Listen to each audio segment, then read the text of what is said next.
All right, how's it going? Welcome back to another video here in the series on mechanics and relativity. We have been working on this section here called forces for a little while now. And what we've really been doing is we've been defining forces in sort of this general context, but we're defining them in terms of this other quantity V, which we call the potential energy. And in the most recent video, we looked at sort of the generalized three-dimensional case where we're now allowing a particle to move in three spatial dimensions. And we asked ourselves, what is the relationship between the force exerted on a particle and the corresponding potential energy in three spatial dimensions? And the main generalization, going from 1 to 3 dimensions, was the number of inputs into both the V and F functions, right? If we're going to start with the potential energy, the V function here no longer just depends on one coordinate, but rather it depends on 3 now. So maybe we have V of x comma y comma z, right?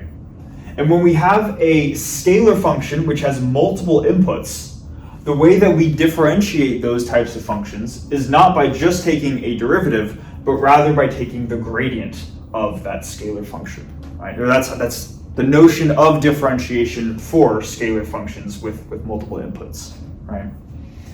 So this was kind of how the right-hand side of this equation changed. And then of course, because a gradient is going to take in a scalar function and spit out a vector function, that in turn means that our corresponding force will be a vector quantity. We will have a force which has an x, y, or which has x, y, and z components to it. So this is what we worked up to. And then towards the end of the last video, we started to look at this sort of specific but important case of the three-dimensional central force, where now both our potential energy and our force no longer depend on any general combination of x, y, and z that we have right here, but rather just depend on this single spatial variable r, which Cartesian coordinates, it's like this. It is the radial distance from the particle's position to some origin, right? And in the case where both potential energy and force only depend on this radial coordinate, then we see that the gradient would be computed in spherical coordinates because r is inherently a spherical coordinate, but the angular terms in the gradient drop out. There's no theta or phi dependence. And because the angular terms in the gradient drop out, this gradient right here really just simplifies to the negative derivative, the negative total derivative of v with respect to r, pointing in the r hat direction. So in this case, we kind of see that even though we're working with a three-dimensional picture, a particle is moving in three spatial dimensions, or in a three-dimensional world, it can be described in terms of just the negative derivative of something. So we kind of get a similarity between this case and the one-dimensional case that we've seen previously. Now, this is what we've been doing so far, and despite that we're generalizing here, what we have not done so far is we have not talked a whole lot about specific types of forces. We've just been saying that we have some force defined in terms of some potential energy. And for practical purposes, it's not always the most useful thing, right? So what we're going to do, starting with this video and for the next couple of videos, next several videos now that I think about it, is we're going to start to say, well, what are some specific examples of forces? And I think the best place to probably start is to say, well, what are all the possible forces that are even out there in the universe? Turns out the list actually isn't very long. This is the list right here. It turns out that there are 4 fundamental forces in the universe. They are right here. The first one is the gravitational force, the force that is responsible for letting this pen fall towards Earth if I let it go. Then we have the electromagnetic force. Essentially all technology is powered by the electromagnetic force at some level. And then we have these 2 forces right here, the strong and weak nuclear forces. The strong nuclear force is responsible for holding protons and neutrons together within the nucleus of an atom. And then the weak nuclear force, it's responsible for certain types of nuclear decay processes. Okay? What we're going to do is we're going to start off by talking about this first force, the gravitational force. And that's going to be kind of the main focus of this video. Before we do that, though, I just want to mention a couple things about this list here. The first thing is that these are the four fundamental forces really that are known, that we are aware of right now. Essentially, all forces that we have encountered at a fundamental level could be broken down into one of these four forces. I will say, however, that we do not know everything about the universe yet. There are definitely a lot of mysterious phenomenon. The one that comes to my mind immediately is dark energy as a concept. And some people postulate the idea that there might be a fifth fundamental force.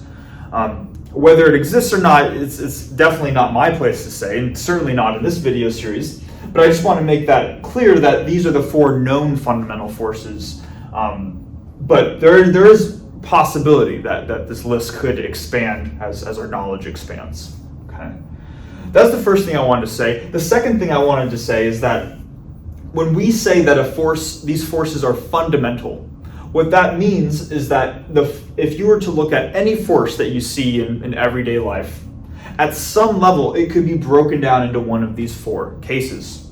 And what I want to do, just to give an example, is we've seen this example of a potential energy earlier on in the video series when working with one-dimensional potentials, where we looked at the potential energy of a spring, the elastic potential energy. We said that it had the form 1/2 kx squared, and the corresponding force that was produced from this by taking the negative derivative with respect to x gave us that F equals minus kx. And this was an equation that we refer to as Hooke's law. It has a name because it's so common. And this is the force that is exerted on a spring, naturally. Okay. Now, this force right here, this elastic force, notice that it does not show up in the list. We do not have gravity, the electromagnetic force, the nuclear forces, and then the spring force as the fifth one, right? So when we say that the four fundamental forces are fundamental, what that's saying is that even if we have forces that don't immediately fall under this list, or might not be obvious, if you were to break down materials that have this, that obey this equation of motion right here, they would inherently follow one of these four forces. And in the example of if we had a spring, that's my example of a spring, what you could do is you could take sort of a magnifying glass, a super strong magnifying glass, and really look in at the inner workings of this spring right here. And what you would see is you'd see a lot of atoms and molecules, and they would have these gravitational, they would have these electromagnetic bonds that cause this material to be elastic. What we would inherently see is that the electromagnetic bonds are causing, when the spring expands, to recontract, and when the spring is compressed, to re-expand. Okay? So the elasticity of materials is inherently electromagnetic in nature. Just an example showing that even though the force on a spring might not initially fall under one of these four cases just by looking at it, if you were to really break it down, you would see that's actually the case. Okay. Anyways, hopefully that makes sense. So for this video, we're going to be focusing our attention on the first of these four fundamental forces, the gravitational force. And what we're going to do is we're just going to sort of introduce the gravitational force in sort of we're going to introduce the gravitational force, but it's still in sort of this generalized context. We're going to get into more specific examples of the gravitational force in the next video. Okay. So what I'm going to do to start this off is I'm just going to, I guess, erase this, and then we're really going to begin the discussion on this specific type of force, gravity, and go from there.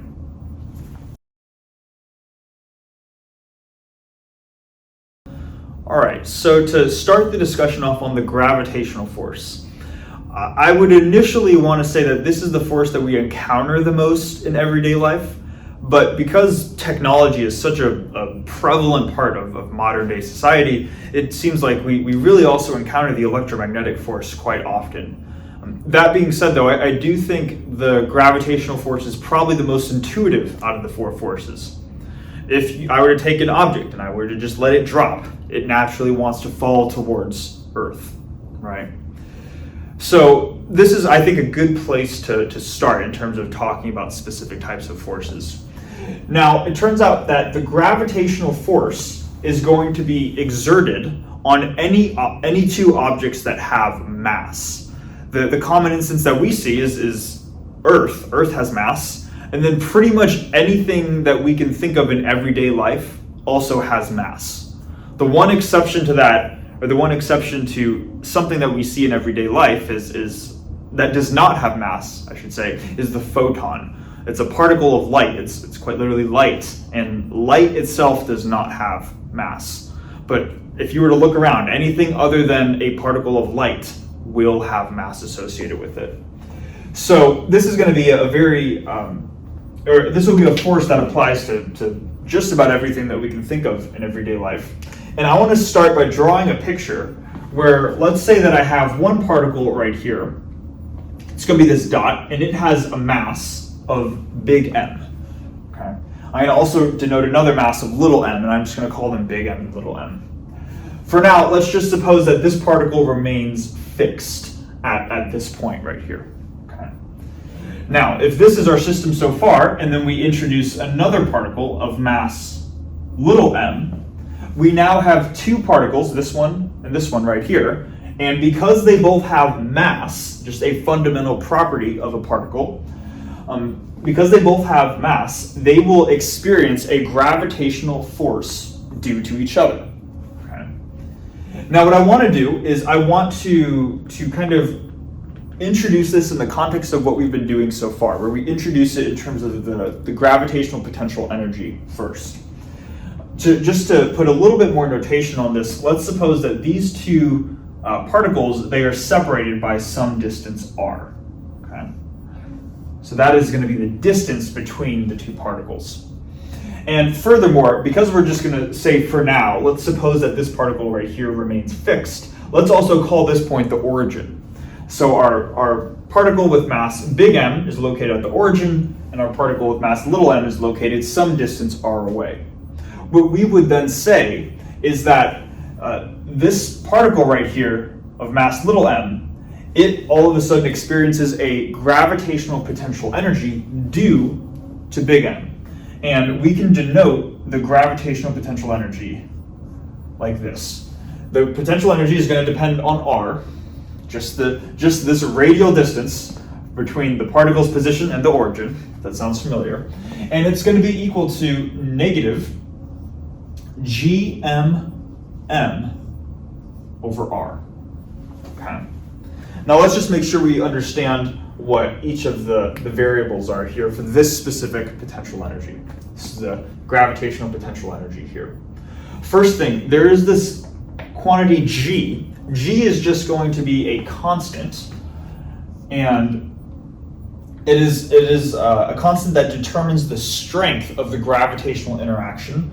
But this value is pretty much just at a fixed value of 6. It's a small number. It's 6.67 times 10 to the minus 11 in standard units. And I want to make sure that I get the units right. So it's meters cubed per kilogram per second squared.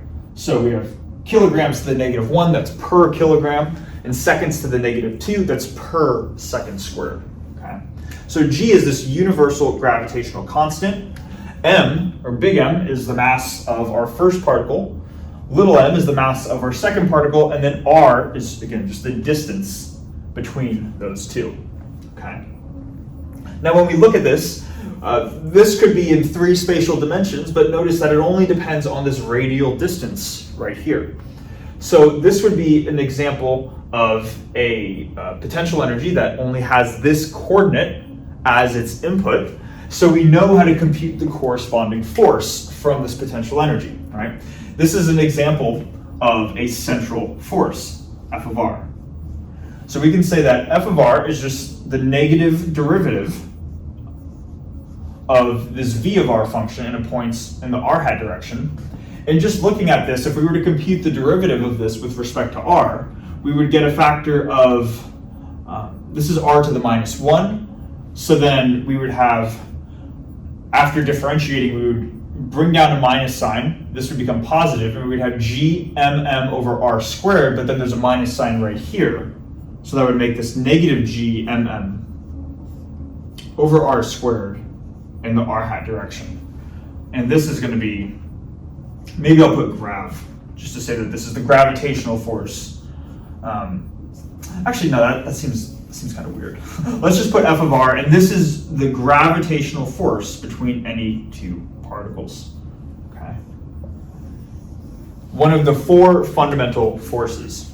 Now, the first thing to notice is that, again, just like because since v only depends on r, F in turn will only depend on r. So it turns out that the gravitational force, one of the four fundamental forces, is in fact a central force.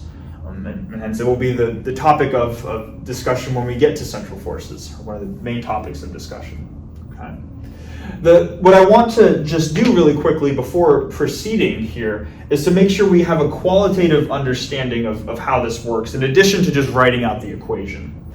This acts in the radial direction, which tells us that it acts along the, so if we have a particle here and a particle here, the radial direction is just along the line of sight. So it wants to act kind of towards this way, like this. That's where the r hat direction is pointing. I could even write that r hat for this particle points right here, r hat for this particle points right there, right? So it's along the line that's connecting them. That's where that r hat direction is pointing. The fact that there's a minus sign right here is not coincidental. The minus sign means that it is inherently what's called an attractive force. The minus sign means that these particles want to come together. They're naturally attracted to each other, as opposed to a repulsive force where the particles would want to be pushed apart. And hopefully that makes sense, right? Because if we had our example of a marker being maybe mass little m, and all of planet Earth being mass big M, and we let them go, they naturally want to come together. The marker and the Earth naturally coming together, right? So that's why there's this minus sign right here. And then the last thing is that we have, which is really kind of what categorizes the gravitational force in terms of its mathematical structure, is this 1 over r squared in the bottom. These things up here at the top, they're just constants, but the 1 over r squared tells us something about the strength of the gravitational force. You can imagine if r was very small, right? That would mean maybe these particles are very close together. What would happen to this fraction, right? Well, if you're just saying some constant divided by something small, that will give you something really big. So what that tells us is that when these two particles are really close to each other, the gravitational force between them is relatively strong. Whereas if you were to place these particles really far away, now all of a sudden maybe you make r much larger, then all of a sudden the gravitational force becomes weaker. So we see here, that's how the strength of this force depends on distance. It gets stronger, and objects want to come together with more force the closer they are, and the farther away they are, the weaker that gravitational force is between them. Okay. So what we would do is we would categorize the gravitational force as an inverse square law. And you'll see that terminology used in a lot of physics resources. An inverse square law just says that F depends on one variable, the radial variable, and how does it depend on it? Well, it depends on it by 1 over r squared, the inverse of the square of the distance. Okay. So when you say that the gravitational force is a central force, then it's an inverse square law type of force.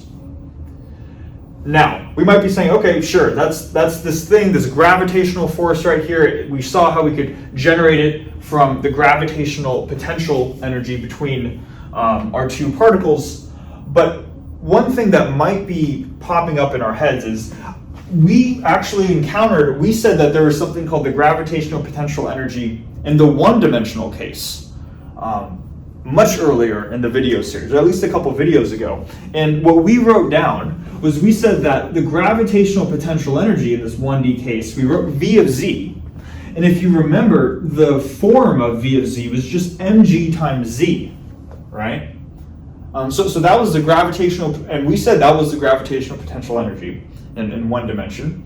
And then the corresponding gravitational force that we got from this was minus mg. It was actually a constant. It no longer depended on a spatial coordinate. So we said in the one-dimensional case, or seemingly in the one-dimensional case, that the gravitational force was just this constant, minus m times g. And now, all of a sudden, in this three-dimensional case, now it seems like it depends on 1 over r squared. There's a discrepancy in both the potential energy, where here it seems like it gets weaker with distance, here it gets stronger with distance, and then there's a discrepancy in the force too, right? So what's going on there, right? Are these two separate things? Are they the same thing? If they're the same, how can they be the same? So there might be some questions there. And with that, that's kind of what I want to clarify, to make sure that there's no confusion between this picture that we've drawn right here and the one-dimensional case that we've seen prior to this. So what I'm going to do is I'm going to, I guess, erase this board. We're going to put the two cases side by side. It turns out they actually are one of the same thing. This just comes from making a couple of sort of simplifying assumptions. And we're going to show how these are really one of the same thing.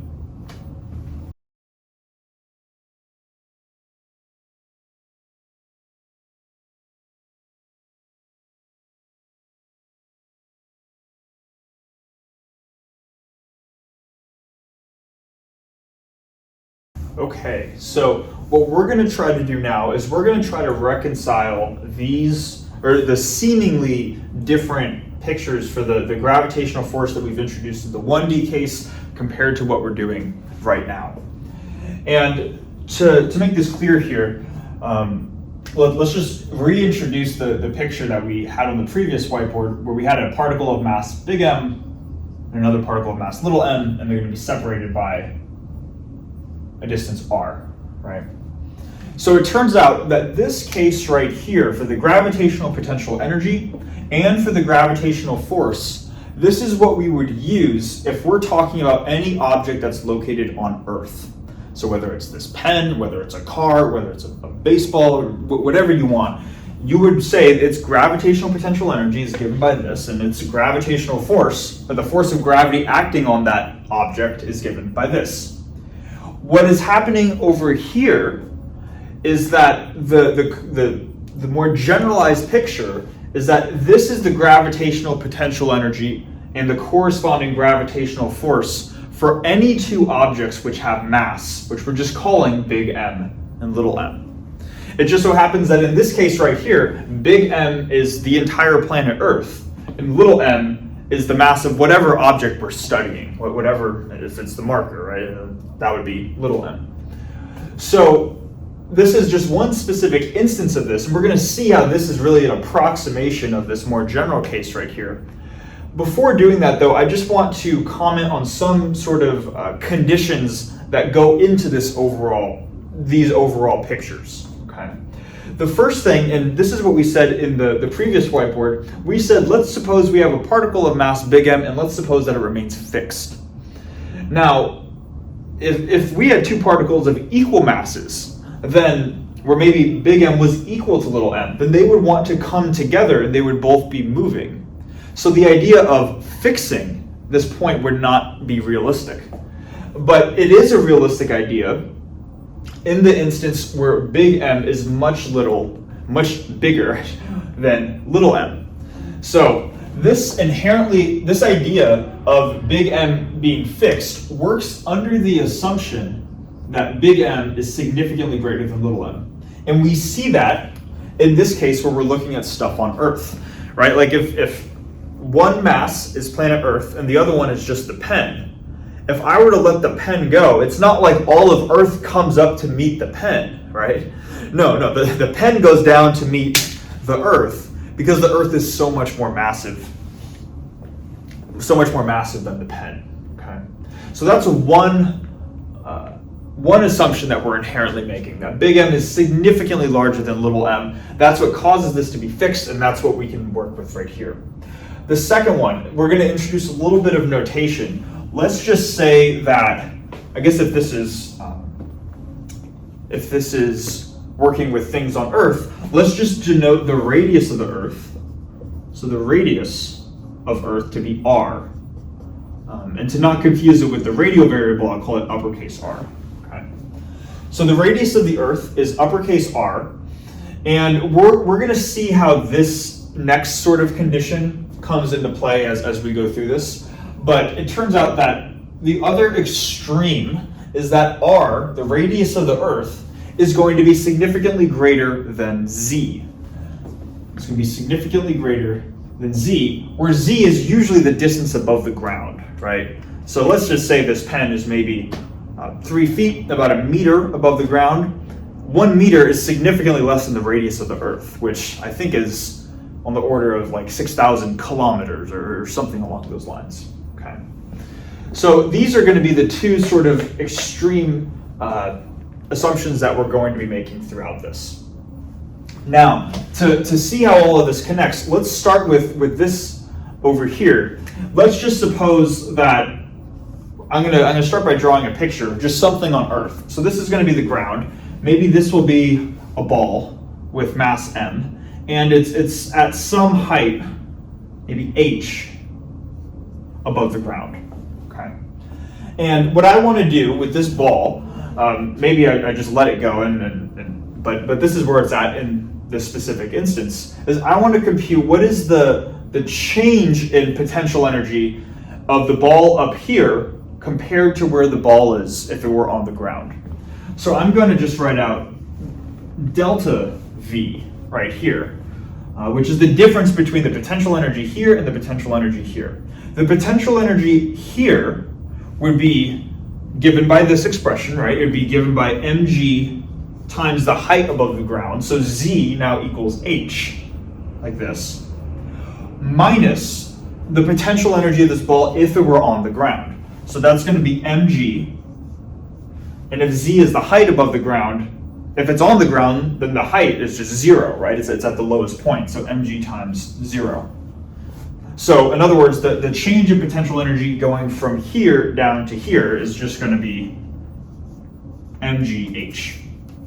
That might seem obvious, right? But we'll see why we're writing it like this in a second. This is the left-hand side picture. Now, for the right-hand side picture, we're going to do the same thing with this now as our potential energy. We're going to do the same thing by computing delta V here. Delta V. And yes, so the first thing we need to do is we need to find the gravitational potential energy. We need to find this quantity when the ball is at a height h above the ground. And we would do that by writing minus g big M times little m, where m is the mass of the Earth, divided by this quantity r here. Now, understanding what r is going to be kind of important. R, again, that is the distance, the radial distance between the two particles. In the case where this particle right here is this ball, and big M is the Earth, what we have to keep in mind is that Earth has an associated size with it.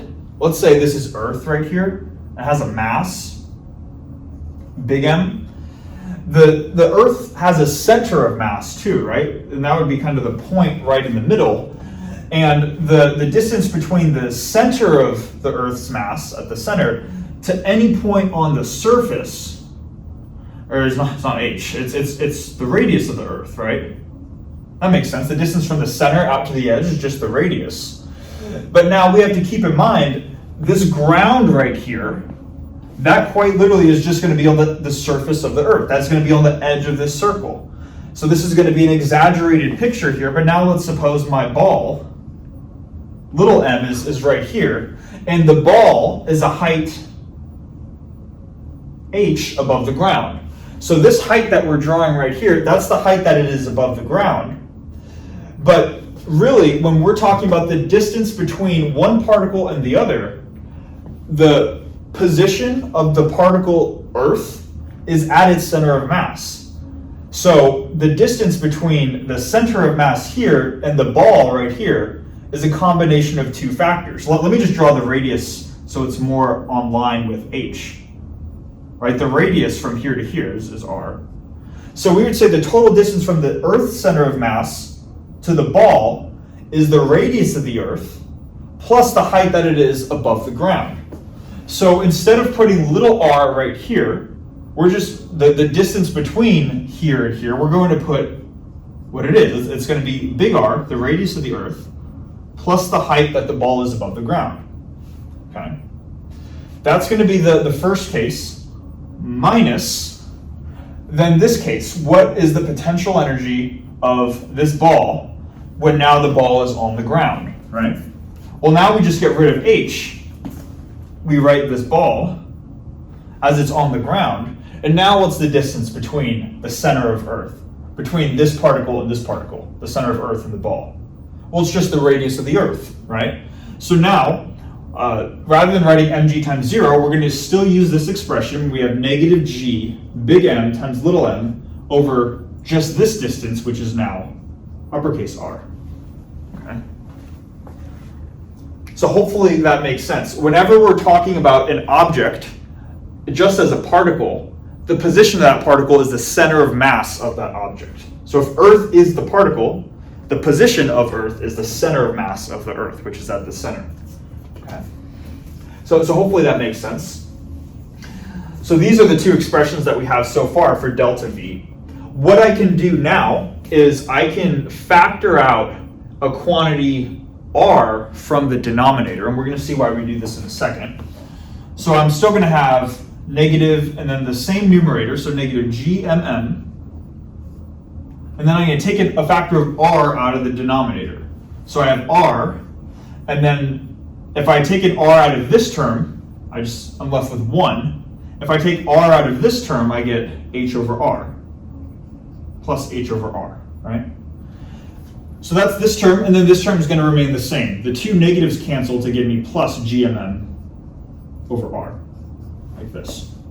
I'm going to rewrite this once more by just saying that we have negative GMM over R, and I'm going to write this term in parentheses here in the numerator, but raise it to the -1 power. So then this is 1 plus H over R to the -1 plus this extra term right here, GMM over R. Okay. So just doing a little bit of algebra to manipulate this. And it's at this point, the reason why we did all of this was so that we could get something as 1 plus H over R. And I guess I put here that R is significantly greater than Z. Let me correct that. In this case, we're saying that we're not working with the general Z, but the height above the ground is specifically H. So we're saying that R is much greater than H. Okay. So it's at this point where we will be able to use an approximation. We're going to use the binomial expansion to approximate this expression right here. But admittedly, if it's been a little while since working with the binomial expansion, I'm just going to write out what that expression is right here, and we're going to use that to rewrite this term here in parentheses.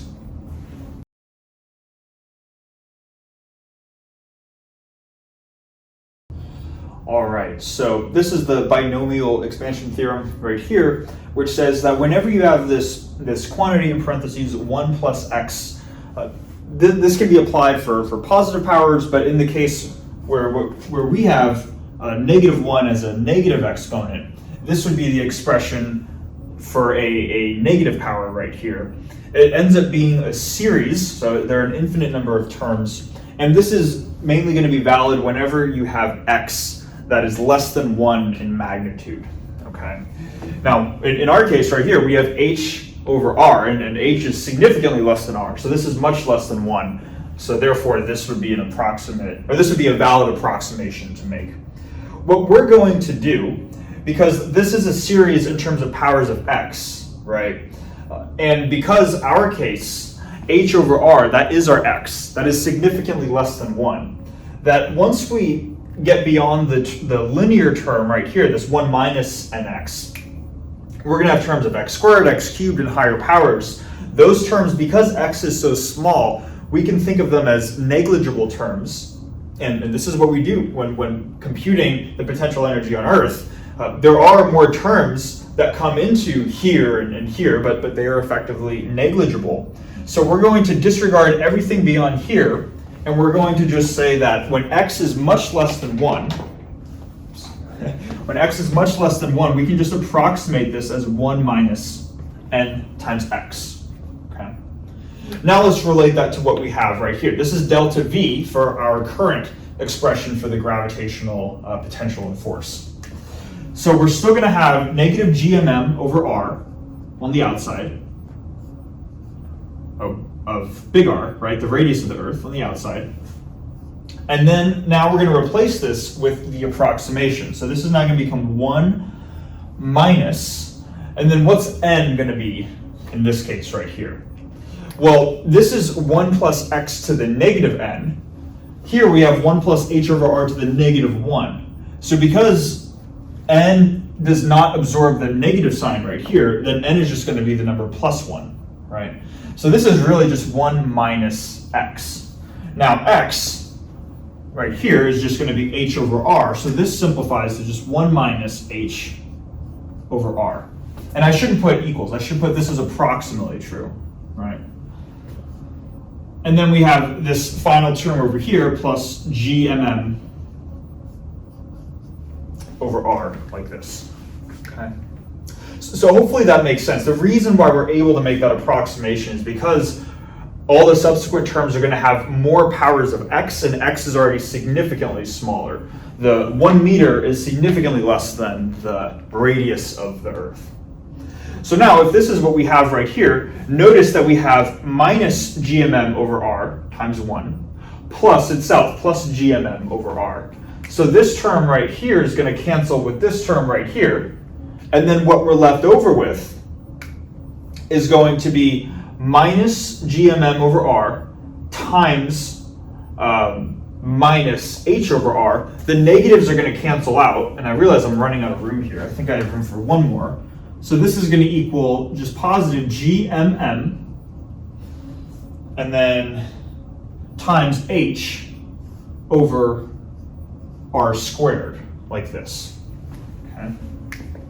So this is what we have. Delta V is mgh for this left-hand side, and over here we have delta V is gmmh over r squared for the right-hand side. So they still don't quite look the same here, but we can ask what is needed in order to make this expression right here, mgh, equal to this expression right here. Well, and let's see where we can. I'm going to erase the binomial theorem because now we've already used it, right? We don't need it anymore. Notice on both of these, this term and this term right here, we have a factor of lowercase m. So let me do this. We have delta V is equal to lowercase m.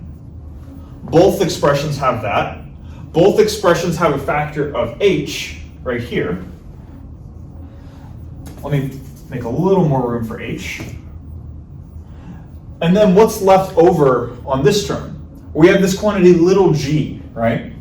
And then what's left over right here? Well, we have big G, factor of big M, and then divided by r squared, because we already removed m, little m and h. So what I'm going to do is I'm going to say that delta V now is, we have m, h, and then I'm going to write gm over r squared in parentheses. So gm over r squared times h. This is the same thing as this, but just rearranging terms.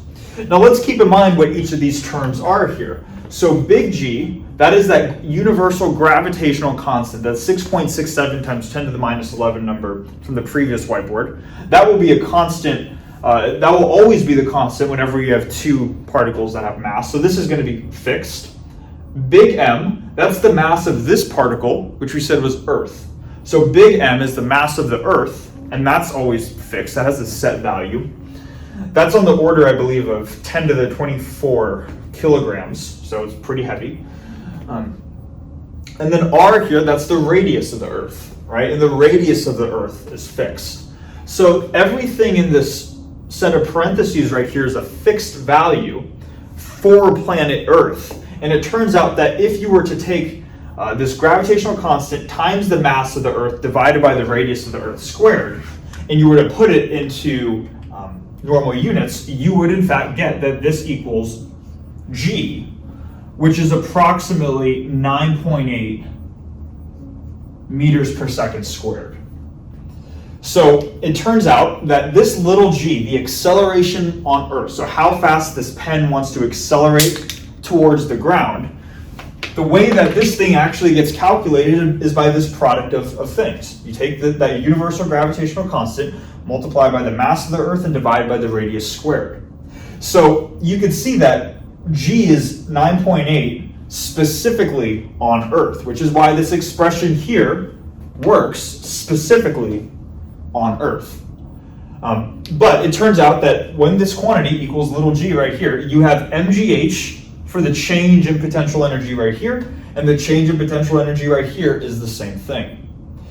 This would not work, this expression right here would not work where g is 9.8 if you were on a different planet now, right? Because we're no longer using the mass of Earth and the radius of the Earth. We're using the mass and radius of a different planet. So this is the regime or being constrained to Earth is the regime where these equations are valid. And we see that these equations are really just approximations of the binomial theorem coming from the actual, I guess, gravitational potential energy and the actual gravitational force. To distinguish between these two, we use both of them a lot. We use this all the time because we're on Earth, most likely. But we also, we use this expression a lot as well. Because this is more general and this applies for any two objects which have mass, sometimes this is called the universal gravitational force and the universal gravitational potential energy. Whereas this would just be called the gravitational force and the gravitational potential energy to distinguish the two. Okay. So hopefully that makes sense. This is really one specific case or specific instance of the universal form for the force of gravity. All right. Now, what I want to do to finish out the video, because we spent a lot of this video just going over the misconception of, going over the idea of how is this the same as this right here, right? I also want to clear up one more misconception, or just clear up one more point while we're at this. If you remember a while ago, we were talking about delta V as the potential energy, but sometimes we would say we have a particle moving in a potential. And we made a point to say that potential and potential energy are different things, but we said we weren't going to worry about it at that point. I think what would be nice now to finish out the video is let's actually go into that difference. What is the difference between the potential and the potential energy, at least in the context of gravity, and we'll see how it generalizes to other forces as well.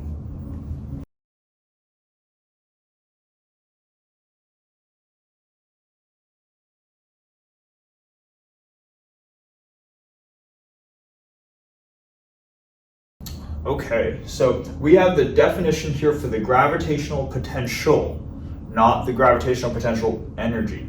So let's go through it together. It says here that the gravitational potential phi, where the Greek letter phi is often the common notation for the potential. The gravitational potential phi is the gravitational potential energy. That's right, the gravitational potential energy per unit mass. Okay. Let's put some equations on this to make sense of this here. We said that the gravitational potential energy, this is our V of R function. We said that that was equal to minus GMM over R. The gravitational potential then, so phi, is just this quantity per unit mass. So this is if you have a mass of little m, the gravitational potential is just minus gm over r. and maybe let me do this. Let me say that phi is also maybe a function of r here. Or not two equal signs, just a minus sign, right? Like this. So one thing to just immediately note between the gravitational potential energy and the gravitational potential is that they are both inherently scalar functions. In the case of the gravitational potential energy and the gravitational potential, they are both only dependent on the radial coordinate. But in the general case, this could depend on x, y, and z. This could also depend on x, y, and z, but they're both scalar functions.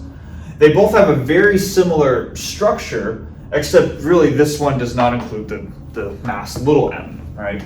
We could really just relate them in an equation by saying that v of r is, let's see, it's going to be the little mass m times phi of r, right? So when referring to the potential or the potential energy of something, usually this mass right here, m, is specified or known. For example, if you had a problem with this, a physics problem with this pen right here, they might specify that this is, I don't know, maybe like 5 grams or something. And this value would be known. And then if you had one of the two quantities, you could easily find the other by just either multiplying or dividing by this known quantity. And that's why they often get used interchangeably, right? So we can see that they're similar, but they're not quite, there's a slight difference between the two. One thing that I really want to emphasize to like sort of highlight the difference, I mean, we see the difference, right? This one has little m, this one doesn't. And that's literally the difference. But to highlight the difference, I want to go back to this picture that we have here of our two masses. We have m, big M right here, and little m right here. And I want to just put into words, what is the gravitational potential energy telling us? And then what is the gravitational potential telling us? Because they're telling us different things. If we're looking at the gravitational potential energy right here, what that is saying is that if we were to take if we had our pre-existing system, the stationary particle mass big M right here, if we were to place another particle of mass little m right here, what the gravitational potential energy is telling us is that little m experiences a certain amount of gravitational potential energy of this form right here due to the presence of big M. So when talking about gravitational potential energy, and this kind of makes sense, right, because there are two factors of m, when talking about the potential energy, we are inherently requiring ourselves to talk about a system with two different things in it. What is the energy this particle obtains simply due to the presence of this particle, right? That line of thought requires both particles to be present. Now with this quantity right here, phi of r, it only depends on the mass of this particle. This particle right here is not needed. So the story actually, not that it changes, but the way that we can think about the potential is a little bit different than the potential energy. Okay. But I'm going to just say this one more time because this is important for how we think of it. The potential energy is the energy that this particle would feel due to the presence of this particle. And because this is a radial variable right here and it's symmetric, the distance between here to here is the same as the distance between here to here, the argument also goes the other way. We could also think of this as the energy that this particle has due to the presence of this particle right here. Okay? So that's with the potential energy. Now with the potential, the gravitational potential by itself, that is simply just referring to a single particle right here. And so I'm going to draw a separate case, which is just a particle of mass big M right here. And what we could do is we could say that this quantity, the potential, tells us how much energy would a particle of unit mass, meaning mass of magnitude 1, how much energy would that unit mass supposedly have if it was placed a distance r away from here? It's kind of a hypothetical thing, right? With this picture, we don't need to place a unit mass anywhere within this thing, right? All we're saying is that if we had a particle right here of mass 1, it was this distance away, this would be the energy that is associated with this particle, right? So it kind of says, what are the possibilities for the energy that other particles could obtain due to its presence alone? And what you'll see with a lot of physics problems is you will just be given some configuration, and it will usually be more complicated than just a point particle. But for now, we're thinking of this as a point particle. You'll be given some configuration, and they're going to ask you what is the potential associated with that system. Maybe your system is a circle, or maybe it's I don't know. Maybe it's a circle with like a half plane, or not a half plane, but like a plane cut through it. All right. Whatever your system is, that system has an associated gravitational potential with it as long as it has mass. So if this weird looking thing, whatever I just drew, and I don't know what I just drew, but whatever I just drew, if I could compute its potential, then I know that if I were to place a unit mass here, or at some location, I can then find the associated energy with that particle, all right? It would be given by this. Now, maybe one question we might have is, why are we emphasizing the unit mass? Why does it need to be mass 1? Well, we're saying unit mass because this is like gm times 1 over r. We're replacing little m with 1, right? What we're saying here is like this, quite literally, this expression would be the amount of energy that a particle of unit mass has. What if the particle wasn't unit mass though, right?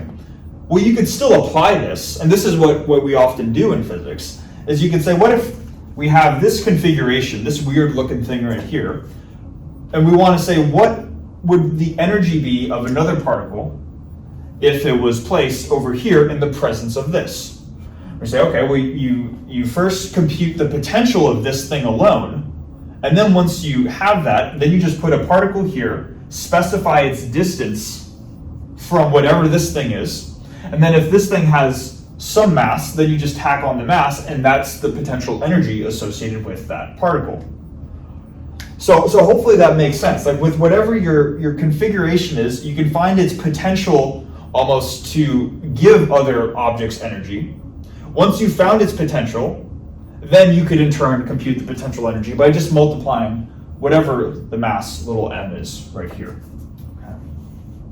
I hope I'm not over-explaining that or making that confusing, but hopefully we see that there's a slight difference. This requires, talking about the potential energy requires two objects in your system, whereas this is almost the potential to give other objects energy. So it's a slightly different way that we're talking about things, but they're very closely related, and that's why they're often used interchangeably. Okay. So hopefully that makes sense. Please leave a comment if it doesn't too. I want this to be clear. Now, to finish off the video, one final thing we're going to do is just to introduce this thing called the gravitational field. And once we have the gravitational field, then we're going to have almost like a sort of like an arrangement of 4 different quantities. We're going to have the gravitational force, the gravitational field, the gravitational potential, and the gravitational potential energy. We're going to draw a little diagram that I think is kind of neat, that kind of shows how all of them are related, and that'll call it, at least for this video, on the gravitational force.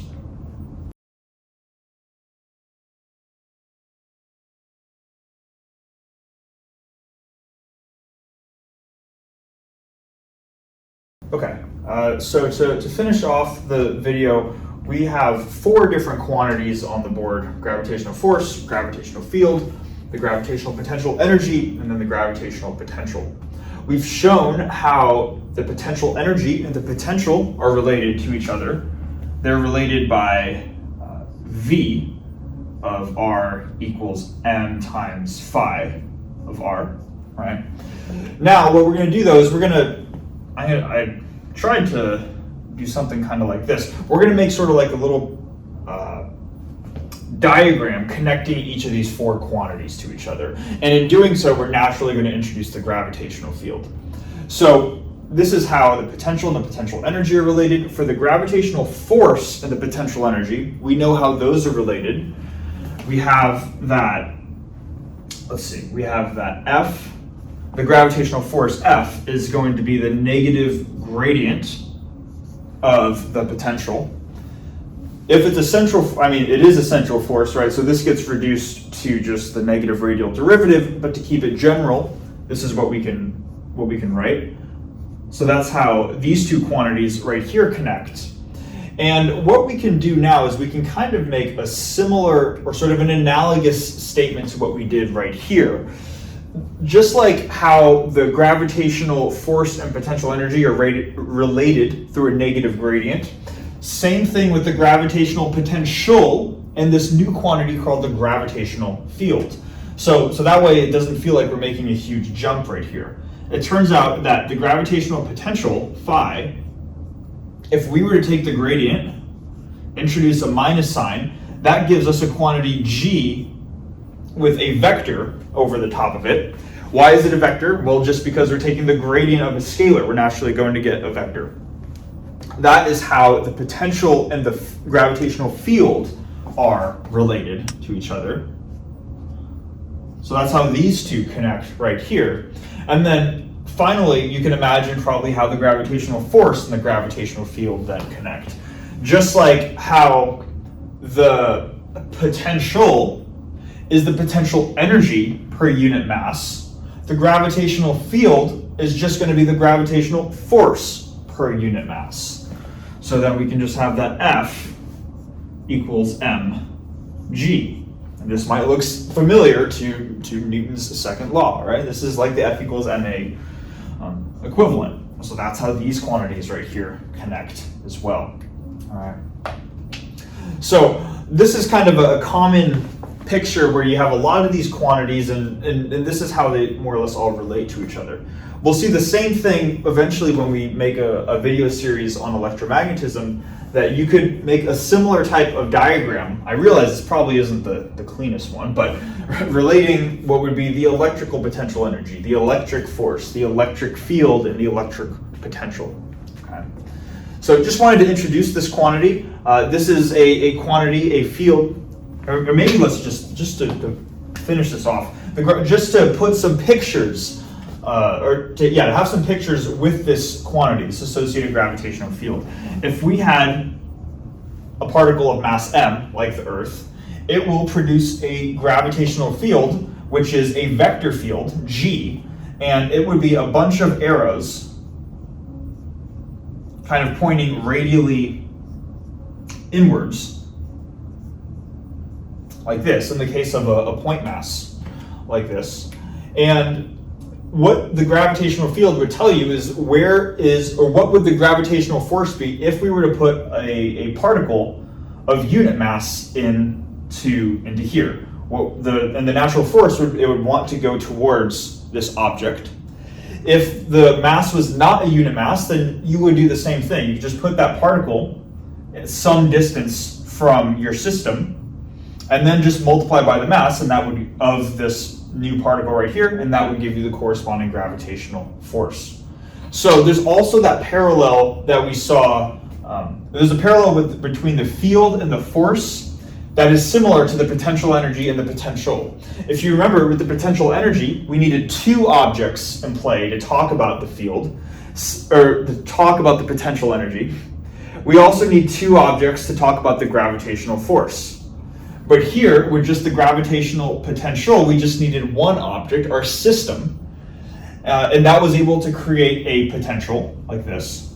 Same thing here. Notice that with just this system, and like if this is the Earth, this is just one particle, and that one particle alone produces a gravitational field. There's no need by itself to introduce a second object. You can talk about the gravitational field or the gravitational potential of just a single object.